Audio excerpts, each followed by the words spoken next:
Jean Reno a accepté d'être l'audio guide de l'exposition sur Johnny Hallyday l'exposition, et n'a pas hésité une seconde.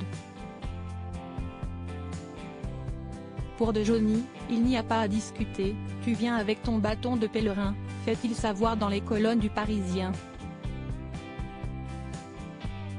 Un entretien fleuve dans lequel l'acteur raconte son ami et la douleur encore vive de sa disparition. Mais le deuxième et dernier jour d'enregistrement, quand je raconte la fin de sa vie, ça a été difficile.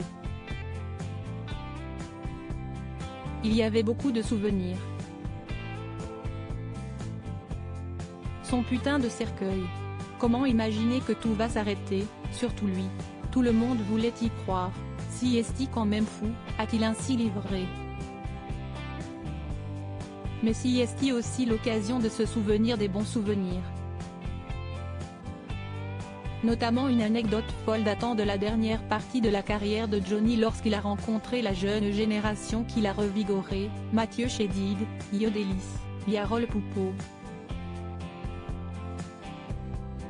Celui qui partage sa vie avec sa femme Sophia confie, vous savez que le disque avec N, il l'a fait sous champignons, hallucinogènes. Il me l'a avoué. Je lui ai dit, mais qu'où est ce que t'as fait? Mais si les autres prenaient des champignons, ils ne pouvaient pas rester au bord. Si est-il donc sous drogue que le rocker papa de Jade et Joy Hallyday a enregistré avec Mathieu Chédid? Parler de son ami lui fait du bien. Mais le acteur se retient. Je ne veux pas trop en faire mais je pourrais vous en parler pendant une semaine. Il avait beaucoup de faces, de personnages. On était des compagnons de route, on a vécu de ces moments. Comme quand il était bourré et qu'il revenait sur son bateau.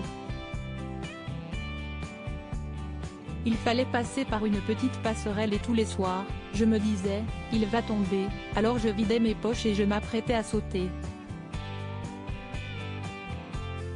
Il me regardait, l'air de dire, mais tu me prends pour qui? Et il n'est jamais tombé. Ce n'est pas facile pour Laetitia lors de ses confidences aux Parisiens. Jean Reno revient aussi sur la guerre d'héritage entre Laetitia Hallyday et les deux premiers enfants de l'interprète d'Allumer le feu, David Hallyday et Laura Smet. Pourquoi vouliez-vous que je fasse du bruit? Si est-il une question privée, familiale? Qu'ou est ce que vous allez dire? Vous allez condamner, faire l'arbitre? Ce n'est pas mon style. Ce n'est pas facile pour Laetitia, ce n'est sans doute pas facile pour eux non plus.